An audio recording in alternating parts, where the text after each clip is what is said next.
नमस्कार दोस्तों, dairy with rumours में आपका स्वागत है। आज हम चर्चा करने वाले हैं और आपको ये बताने वाले हैं कि मिल्किंग मशीन क्या होती है, कहाँ से हमने ली, कितने रुपए की पड़ी और इसको कैसे इंस्टॉल किया और इसकी वर्किंग भी। सबसे पहले मैं आपको बता देता हूँ, वो हमने इंस्टॉल की हुई वहाँ पर मिल्किंग मशीन। आइए आपको पास से दिखा देता हूँ। कुछ इस तरीके से हमने यहाँ पर सेट की हुई है। इसको हमने ऊपर इसलिए रखवाया है क्योंकि धूल मिट्टी डस्ट और बारिश इनकी वजह से यहाँ पर सेफ रह सकती है। उसके बाद में इसको हमने ऊपर से कवर भी किया है, जिसकी वजह से बारिश या ऊपर से गिरने वाला कोई भी डस्ट वगैरह कुछ भी चीज़ इसके ऊपर डायरेक्ट ना गिरे। इसके ऊपर हमने एक शेड लगवाया है। सबसे पहले इसका बेस बनवाया है। तो बेस के लिए हमने बड़ी जाड़ी वाली 2 एंगल यूज़ की है, जो बड़ी है। इसका बेसिक नीचे से स्ट्रक्चर को सपोर्ट देती है। उसके बाद में सपोर्टिंग एंगल लगवाई है छोटी 2। इस स्ट्रक्चर को आप देख सकते हैं आराम से, आपको क्लोजअप में हम दिखा देंगे।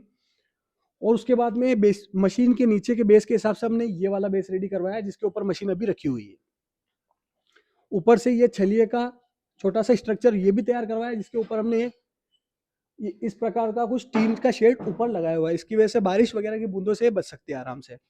आइए अब दिखाता हूँ इसको ऑपरेट कैसे करते हैं और कैसे क्या इसके अंदर फीचर्स है। तो ये एक आधा एचपी की मोटर है और इसमें आप देख सकते हैं यहाँ पर एक ऑयलिंग का एक टैंक है। इसके यहाँ से ऊपर से हम ऑयलिंग कर सकते हैं और इसको लगभग कंपनी बोलती है कि इसको 25 या 30 दिन के अंदर एक बार अपन को इसमें रिफिल करना होता है वापस से।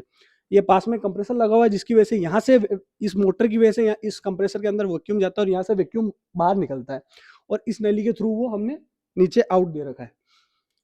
ये एक मीटर है जो हम आपको क्लोजअप में दिखा देंगे। ये मीटर है, प्रेशर मीटर है। यहाँ से हम प्रेशर कम ज्यादा कर सकते हैं। हमने अभी सेट किया हुआ है, इसकी वैल्यू भी मैं आपको बताऊंगा लास्ट में।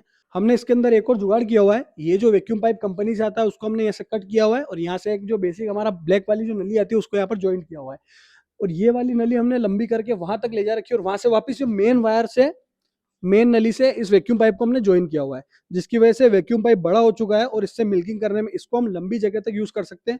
उसमें कोई दिक्कत नहीं आती है। जब इसको हम यहाँ से वहां से पूरे फार्म में पाइप एक्सटेंडेड पाइप की वजह से हम इस मिल्किंग मशीन को यूज कर सकते हैं। एक 25 लीटर का मिल्किंग बकेट है, जिसके अंदर हमारा मिल्क स्टोर होगा और इसके अंदर ये क्या स्टेनलेस स्टील से बना हुआ है, तो इसके अंदर कोई भी इन्फेक्शन या जंग वगैरह लगना इस चीज की शिकायत इसमें नहीं आती है। ये इस बकेट का ढक्कन है जो इसके ऊपर लगेगा और यहीं से सारा खेल होता है। बताता हूँ आपको कैसे। जो वैक्यूम मोटर के थ्रू यहाँ पर आता है, इस वैक्यूम की वजह से अंदर इस बकेट के अंदर प्रेशर बनता है। ये भी एक प्रकार की मोटर ही है, जिसकी वजह से यहाँ पर प्रेशर बनता है और यहाँ से मूवमेंट होता है और यही से दूध इस बकेट के अंदर जाता है। इस नली के थ्रू होते हुए इस बकेट के अंदर दूध जाता है। चलिए मैं आपको इसको लगा के दिखा देता हूँ। तो आपको सिंपली इसको ऐसे रखना है और यहाँ पर एक स्लोप दिया हुआ है, तो ये ढक्कन जो है इस स्लोप के अंदर आराम से जाके ऐसे फिट हो जाएगा। ये फिट हो चुका है। अब ये ना खुलेगा ना हिलेगा, कुछ भी नहीं होगा, कोई दिक्कत वाली बात नहीं है। यहाँ से प्रेशर बनेगा और यहाँ से कोई प्रेशर निकलेगा नहीं, क्योंकि इसके अंदर एक ब्लैक कलर की रिंग लगी हुई है जो स्टार्टिंग में आपको बताई थी मैंने। ये वो मशीन है जिससे हमारा मिल्किंग होती है। ये चार जो है ये चारों थन में लग जाते हैं। गाय भैंस जिसके भी आप लगाने चाहो आप अपने हिसाब से लेना। भैंस का ये जो रिंग से ये अलग आती है और गाय के लिए अलग आती है थन के हिसाब से। तो ये जो है रिंग्स ये आराम से थन में लग जाती है और यहाँ से प्रेशर बनने की वजह से वो मिल्किंग इसके थ्रू इस बकेट में चली जाती है। 4 थन के लिए चारों दी हुई है। आपको इसको लगाने का तरीका भी मैं एक बार बता देता हूँ, फिर आपको लाइव में एक बार दिखा दूंगा। आपको ये आपको इस तरीके से मिलेगा, इस तरीके से आपको दिखेगा।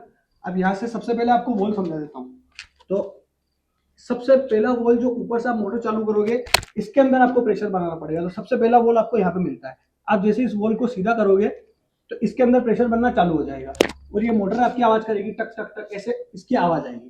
तो आप समझ लेना कि इसके अंदर प्रेशर कंप्लीट बन चुका है। अब आपको मिल्किंग करने के लिए सबसे पहले आप जब मिल्किंग करने जा रहे हो, जैसे आप इसको थन के अंदर इंसर्ट करोगे उससे पहले आपको ये वाला वोल खोलना पड़ेगा। ये मैं इसको खोल देता हूँ और यहाँ से प्रेशर इनमें आना स्टार्ट हो जाएगा। अब आपको लगाने के लिए क्या करना है, इसको उल्टा कर देना। ये आप चारों अपनी अपनी जगह पे उल्टा कर देना है आपको। ये इस तरीके से उल्टा हो जाएंगे। फिर आपको इस तरीके से जेड बनाना पड़ेगा। यहाँ से प्रेशर आपको आने नहीं देना है। यहाँ से प्रेशर बंद है, यहाँ से फिर आपको बंद करना पड़ेगा। इस जगह से आपने प्रेशर बंद किया, ये पूरा बंद है। अब जैसे आप थन के नीचे लेके जाओगे, थन के नीचे से छोड़ोगे तो अपने आप पकड़ लेगा। ऐसे आपको चारों लगा देने।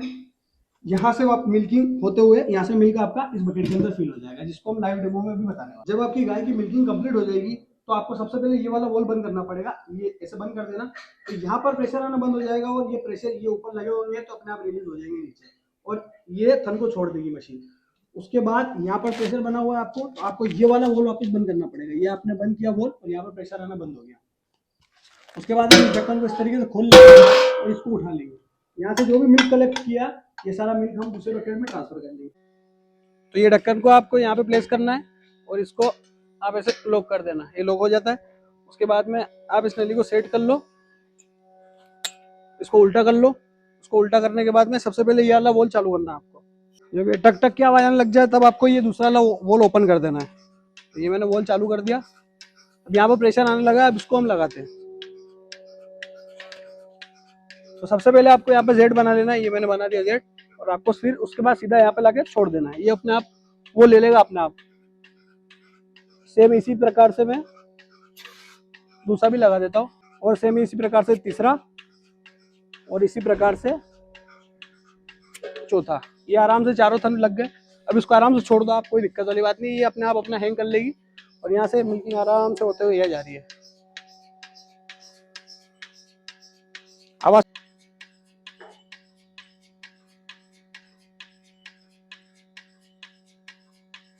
मिल्किंग यहाँ पर खत्म हो चुकी है, देखो मिल्क आना बंद हो गया है। तो आप इसको सबसे पहले इस वॉल को बंद करो। ये बॉल बंद होते ही आपको वापस ये भी बंद कर देना है, ये वाला बॉल आपको ये भी बंद कर देना है। अब आपको लूज होना चालू हो जाएगा, आप इसको नीचे से पकड़ लो। जैसे ही प्रेशर कम होगा ये अपने आप निकल जाएगा। तो ये निकल गया, आराम से मशीन निकल गई। मैं कोई नहीं खींच रहा हूँ, आराम से पकड़ रखा है, ये निकल गया एक और, ये और निकल गया। ये पूरा कंप्लीट होने के बाद इसको वापस आप नीचे कर दो। यहाँ पर कुछ दूध फंसा हुआ है तो इसको भी निकालना है। तो एक बार फिर से आप इस बोल को एक बार ओपन कर लो, ये सारा दूध निकल जाएगा। इसको वापस बंद कर लो, सारा दूध यहाँ कलेक्ट हो चुका है। तो इस बकेट को खाली करने के बाद आपको वापस उसी तरीके से जोड़ लेना है और ये बोल चला देना है। जैसे प्रेशर यहाँ पे आएगा आप इसको खोलना है और इसको ऐसे अंदर डिप कर देना है। एक बार हाथ से इसको धो लो, इसको आराम से हाथ से आपको धो लेना है। यहाँ से देखो पानी, ये सारा पानी नीचे की खींच के अंदर जा रहा है। लास्ट का कुछ पार्ट बचे पानी का हो तब आपको रोक देना है, ताकि जो कचरा बचा हो वो नीचे रह जाए। इसको वापस से उठा लो, बोल बंद कर दो दोनों। ये मशीन आपकी क्लीन हो गई है। सुबह आपको गर्म पानी से करना है, शाम को आपको ठंडे पानी से, कोई दिक्कत वाली बात नहीं। लाइव डेमो में आपने देखा कि इसकी मिल्किंग हमने कैसे की इस मशीन के थ्रू। ये मशीन आराम से आपके 8 से 10 पशु का मिल्किंग आराम से कर सकती है एक टाइम का, क्योंकि इसमें आधा एचपी की मोटर लगी हुई है जो कि आराम से आपके 8 से 10 पशु की मिल्किंग कर सकती है। अब आपको एवरेज टाइम बता देता हूँ, अगर आपकी गाय एक टाइम का 10 लीटर दूध दे रही है तो समथिंग ये 7 से 8 मिनट में आराम से मिल्किंग कर देगी। मेन बात आती है प्रेशर के ऊपर। हमारे यहाँ पर फार्म की गाय है, वो हमने 3-4 तरीके से एक्सपेरिमेंट करके प्रेशर सेट किया है। तो हम प्रेशर हमारी गायों के लिए रखते हैं 310 से 330 के बीच में। उसके अंदर गाय को भी कोई समस्या नहीं आती है, कभी वो हाथ पैर नहीं उठाती है, आराम से मिल्किंग करवा देती है। सिर्फ आपको खोलने में और लगाने में कभी कभी वो एक बार हाथ पैर मारेगी, तो एक बार जरूर आप इंश्योर कर ले कि गाय या तो पैर आप बांध लें या तो वो हैंडल आता है वो आप लगा लें। ये हमारे पास में आधा एचपी मोटर के साथ 25 लीटर की मशीन है। इससे नीचे भी आती है, जैसे 0.3 एचपी की भी आती है, 0.75 की भी आती है, 1 एचपी की मोटर भी आती है। तो आप अपने कैपेसिटी आपके पशु के हिसाब से मोटर ले सकते हैं। हमारे फार्म के लिए जो अभी इनिशियल स्टेज पे अभी हमारे पास 2-3 गाय हैं, तो उस हिसाब से हमारे लिए बेस्ट है, क्योंकि हम इसको बढ़ाने वाले हैं। तो 8-10 पशु से कम को इसमें कोई दिक्कत नहीं आएगी। आपके पास ज़्यादा पशु है, आपको जल्दी काम करना है, तो आप डबल बकेट मशीन आती है, वो भी आप ले सकते हो।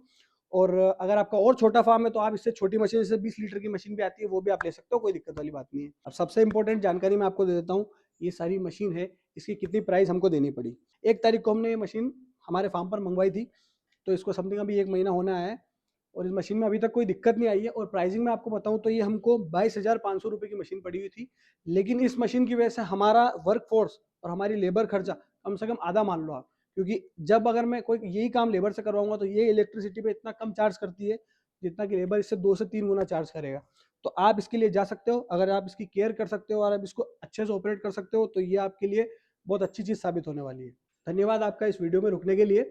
और ऐसी ही पशुपालन की जानकारी, मेले या फिर कोई भी चीज़ जो पशुपालन से रिलेटेड है वो हमारे चैनल पे आती रहेगी। तो आप इस चैनल को याद से सब्सक्राइब कर ले। अगर फेसबुक पे आप वीडियो देख रहे हैं तो लाइक और फॉलो जरूर कर ले। धन्यवाद।